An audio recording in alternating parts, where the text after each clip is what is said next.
This is Jonathan Agger, fifth Pro Boxing fans, joined by journalist Dan Rafael after a busy weekend of boxing. Dan, first of all, danrafael.substack.com. How's everything going with your page? Everything is good, Jonathan. I appreciate you asking. Hope you had a good time while you're in Vegas and I'm here in Virginia. Yeah, well, the weather's just starting to get a bit better here. Felt like I was in London all week, so We had snow today here in Virginia, so I'm sure it's better there than here. yeah, it is. Dan, first of all, let's go straight into Ryan Garcia. Knocking down Barios in the first round. It seemed like we were on for an early night, but he it went to the decision. What did you think? Well, I thought Ryan fought a great fight. I've been very critical of him in the past. Anybody who's followed me knows that. And he came in shape physically. He came in shape mentally. He had a good game plan. His father Henry had him ready, and you can't really say anything critical or bad about it. He fought other than not getting a knockout. He fought a brilliant fight. He did score, as you mentioned, the first round knockdown. It was within the first probably 20 or 25 seconds of the fight. He caught him with like a looping overhand right, right on the looked like on the sort of the temple kind of forehead area, top of the head. And thing about it was I didn't really look at it as though Barrios was really hurt by the punch, but I think he was surprised that it was the right hand that did that kind of that landed the way it did. Even though he said he prepared for the right hand, because of course Ryan is known as a left hooker, and that's been his best punch for quite a while. But he made the point. I kind of had forgot about this, that when he first became a professional, it was really his right hand was his best shot. But because of injuries that had occurred that kind of had taken their toll, he spent a lot of time working and perfecting and dealing with his left hand, and that became the big shot. And so, of course, any fighter is going to prepare for both things. But I have to believe that even if they were, working on looking for Ryan's right, that the left was what was the primary weapon that he would employ. And so, not only did he get caught with the right, but it was kind of a weirdly angular right that caught him the way it did. So it wasn't so much he was hurt; it was that now he's got something else he's got to worry about for the remainder of the fight. And he did get touched with that a number of times. That to me, the big difference was the speed was just so dramatically different between Barrios and Garcia that Garcia could just catch him whenever he wanted. He landed so many hard, clean shots. To Barrios' credit, he showed a good chin. I mean, yeah, he got knocked down, but he took a lot of harsh punches. He's a game guy. He's got a heart, and credit to him for that. But at the end of the day, it was like a man versus a boy. I mean, the skill level, the offense, the defense, everything about what Ryan put forth that night was just better in every which way to Barrios. There was a reason that everybody wanted to fight Barrios. Everybody kind of viewed him as the weakest link in the division. He has had two title defenses that were successful, but they were draws. One was against a very average type contender-ish Abel Ramos. The other was a 46-year-old out of a 4-year retirement in Manny Pacquiao. And the guys that were, more elite and younger looked at him and were sort of licking their chops. It was going to be a matter of who's going to get the next crack at him. And whoever did was, in a good position to actually win the title. Ryan got the shot, and he obviously made the most of it. So now, he's already a star. Now he's a world champion. He's going to have all kinds of humongous opportunities to go along with his new title. With one asterisk, I will say, I'm going to wait before I 100% get behind it to see what the results of the drug testing are.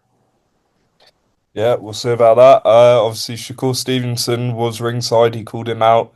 Uh, Not sure what the realistic next fight is. What do you think? Because we thought it might be Conor Benn, but he's at least got one fight with Zufa. So what do you think's realistically next?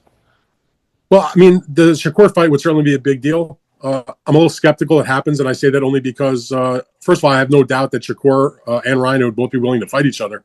But Shakur made the point, in some of his immediate comments that he would require Ryan Garcia to come down and meet him in the middle around 144 pounds. I don't know why Ryan Garcia needs to do that. This is a guy who's a major star who just won a world title. He's probably not going to have to make any kind of concessions in the weight department. So, I'm skeptical that would happen. It would be a big deal if it did. But obviously, there's other guys out there. There's the prospect of a rematch with Devin Haney. That would be a unification fight. Obviously, they have a history with what happened in their first fight around, where it was a fight where he got the win, but then Garcia got the drug bust, and it was changed to no contest. So even though in our minds we can remember seeing him knock Haney down 3 times and get the victory, it became a no contest, so it doesn't count as a victory. And there was all that bad back and forth between the two of them. So there's a storyline built in. It would now be even a bigger deal as a unification fight. So I think that's certainly a possibility. You mentioned about Conor Benn. I don't know if that's certainly not going to be the next fight, but at some point it seems like a fight that would be a major fight. Conor speaks on a regular basis about his desire to become a WBC world champion, given the fact that his father had held a world title in that organization. But anyway, right now Ryan Garcia is going to have his pick of whoever he wants. I mean, anybody is going to be a target, I would think. Then they're going to line up to get a shot at the guy because he brings a big event. He brings a lot of money. Yeah. Let's talk about Conor Benn because that's been the biggest story over the last 3 days. First of all, how surprised, how shocked were you that he did sign Zufa? Were you even aware that he was out of contract with Matchroom? I was aware he was out of contract with Matchroom. That was not a surprise. My understanding, this is way before the Zufa thing came up, that the contract with Matchroom was over after the Eubank rematch, and that maybe they were going to be talking about a new deal or something like that, but nothing had been done, and so that did not surprise me. But I didn't necessarily think he was signing with Zufa Boxing. I did think he would end up sticking around with Eddie because Eddie's done obviously a great job for him. They've had some major events together. Eddie stood by him during the all the stuff that went on after he had the positive drug test. And, Eddie really put himself out on a limb there, loaned him money when Conor was sort of having financial problems with all the legal bills that were mounting, and he's not making money because his boxing career is on hold. And if you don't fight, you're not making a living. So there was that. But when you get, what's the old saying? He got an offer he couldn't refuse. My reporting is that it's a one-fight deal with no strings attached, $15 million. He gets to fight in the UK, take place in the spring, before the end of May. And with no specific opponent attached to it, so it's not like that 15 million is going to require him to fight, some super mega elite opponent. It's like I said, an offer that he probably couldn't refuse. The only thing that perhaps the way he could have played it a little better is if you have that kind of respect for Eddie and you appreciate all the things that he did do for him. And I saw Conor's, what I felt was a heartfelt statement. Pick up the phone and tell him that, one-on-one. Or even meet with him and say, if you respect him that much, and Eddie is truly, like he says, he considered him a friend. No friend would want to stand in the way of your friend making that kind of money to do, great things for your family. So go and say, listen, thanks for everything. I got this amazing offer. I want to take it, but I figured, what, you've been so good to me. You deserve to hear it from me, not from a lawyer in an email. And that would have probably made things a little better. But it's boxing, and this stuff happens. It's not the first time. It ain't going to be the last time. And Conor's, got one career, and he's going to go make the most of it. Do you honestly think that Zufa Boxing are prepared to pay, excuse me, a guy who's never won a world title, $15 million for one fight? Do you think there's a longer term play here? I mean, they'll probably want to stick with him afterwards and maybe do some kind of agreement post the first fight. But if you're Conor Benn and his team, you're gonna look at that and say, okay, what else can we do after this? But are they prepared? Yeah, I think they have a contract, so they're gonna have to. This is business. It's not. I mean, I don't make that. I don't just because Conor did this deal with them, and maybe they'll grow into a relationship. But they got a great offer, and they're taking it. I can't. Who could blame them? The only thing you can maybe quibble at is the way in which the news was delivered to Matchroom. But the notion that he took the deal, who wouldn't? You know what I'm saying? Like, if you get the opportunity to make that kind of money for a regular kind of fight, why wouldn't you do that? I mean, remember, Conor is not now. For the two Eubank fights combined, he made around $20 million. Before he paid his people and his taxes and the whole thing. Before that, his whole career, he probably hadn't made more than maybe I don't know a couple $1 million. I think his highest purse was like maybe 500,000 before the first Eubank fight. So if you've made 20 million-ish and now you have an offer for 15 for a fight, that's a life-changing situation. We're not talking about Canelo or Fury or Anthony Joshua, guys that have made hundreds of millions where another $15 million payday, is not a big deal.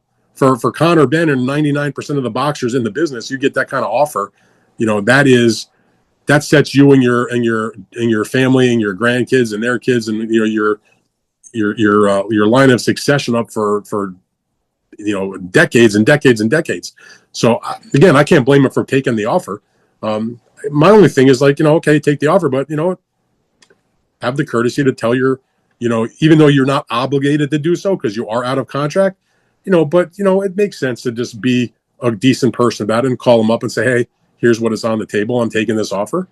Nothing wrong with that. Given the fact that he's said that he wants to win the world title, Maurizio put him as number one contender, so mandatory to Garcia. Surely he would look at that situation, and if he was to do a longer term play with Zufa, would that not go against everything he claimed he wanted to do in the sport? Well, one thing, as you know, Zufa has made the point that they don't want to work with the organizations and that they're not going to steer their fighters towards winning the traditional world titles, that they're creating a Zufa belt. But by the same token, when they sign a fighter like Ajayi Opataya, who's the IBF champion, as well as the Ring Magazine champion, a lineal champion, they had to make some concessions to get the talent. Some of these guys are going to be allowed to pursue those dreams and goals. So while they may appear on Zufa cards, I don't think they're limited to not being able to fight for the traditional titles.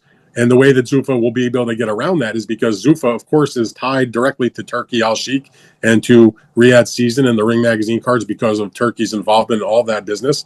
And so I think that a guy like an Opataya, while he's going to make his debut on a Zufa card coming up on March 8th, that if there is the opportunity for a unification fight, which is, going to be not right away because the guy with the other belts, two of the belts anyway, Zurdo Ramirez is fighting David Benavidez. Perhaps they can line up a fight with Noel McCallion. Remember, he was there ringside when Opataya was introduced as having signed with Zufa when they did one of their more recent shows. He doesn't have a big-time promoter. They can maybe make that fight. But the point is, those are fights that could wind up on a Riyadh Season card, a Ring Magazine card, to allow him to pursue his goals of being a unified champion, but not going against sort of like what Zufa has said, which is we're not going to go support the organization. So to me, it's like a work in progress. I think sometimes people get a little too caught up in the exactness of the words. For boxing promoters, like a lot of people, politicians, they play a little fast and loose with the truth sometimes. And, they're going to do what's best for their business. And if it's best for their business to sign a traditional world champion that wants to continue to pursue those types of fights, and it's good for their business, that's what they're going to do.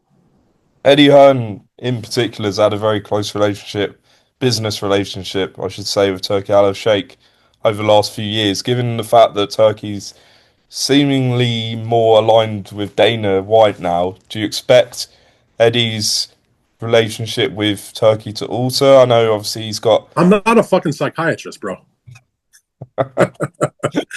I mean, look, right now, Matchroom has become the promoter of record for those events that are taking place on the Riyadh Season under that banner on the Ring Magazine. Now they were not the promoter, of course, of this recent fight with Barios and Garcia because they had their own promoters.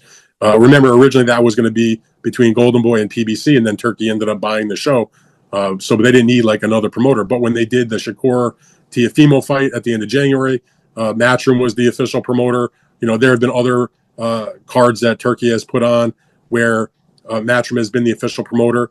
And I guess that will continue until Turkey decides otherwise. I mean, for a while they were employing Queensberry Promotions to do the official job of, all the things that go into the logistics of the event on a lot of the shows that they did in Saudi Arabia.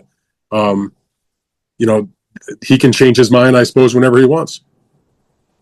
Now, am I right in thinking you tweeted you've not seen nothing yet? That's true. What can you say anything, or do you just want to let it all play out? I'm not getting myself in trouble. I'll put it like that. I mean, there's things afoot. I'll put it like that.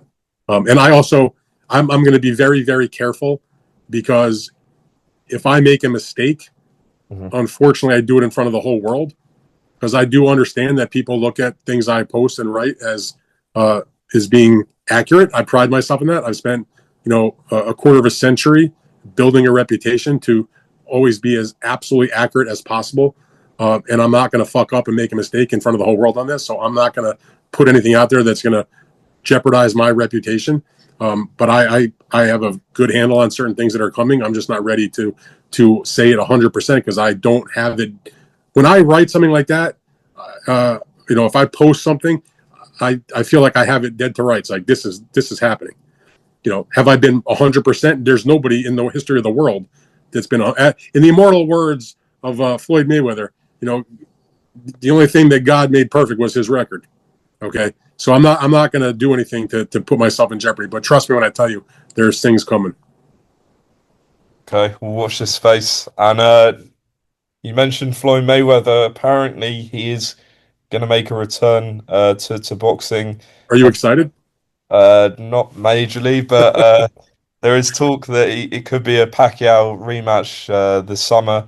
You hearing anything about that? I mean, that's something that's been talked about. Both of the fighters have acknowledged that. They've discussed a little bit.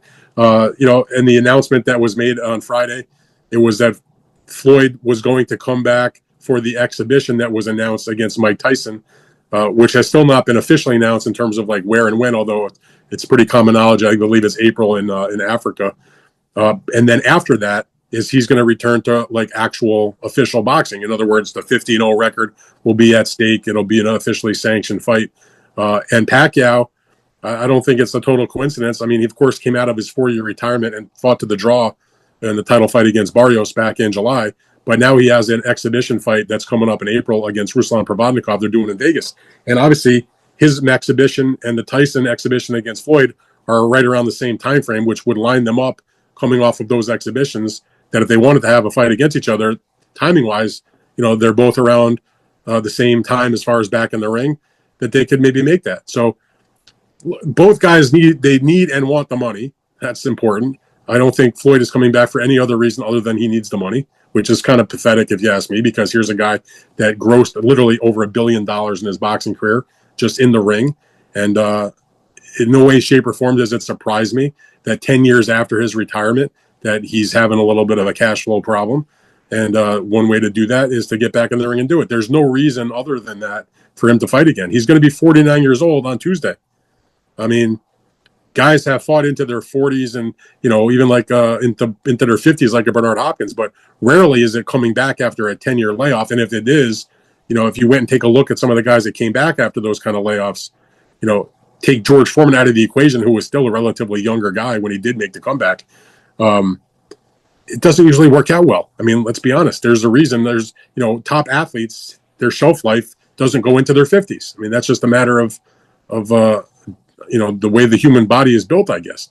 Good luck to him, but I don't need to see the Mayweather Pacquiao rematch. I suffered through the first one enough. Yeah, well, we'll see what happens there. Dan, how's the podcast going? Just finally, big fight weekend. Everything is good. I'm going to be, after we hang up and get finished here with this video, I've got, if everything goes on time and schedule, looking at the clock here, I'm going to be talking to Jai Opataya coming up. We'll put that on our podcast. We'll talk about his upcoming fight with Brandon Glanton, and we'll talk about his decision to come to Zufa Boxing and how that all worked out. I've communicated with Jai on direct messaging over the recent times, but I've never actually had an interview with him. So I'm looking forward to talking to him. Yeah, he's great value, as you'd expect. Dan, appreciate your time, and I'll catch you soon. All right, Jonathan, I appreciate it. Thank you, sir.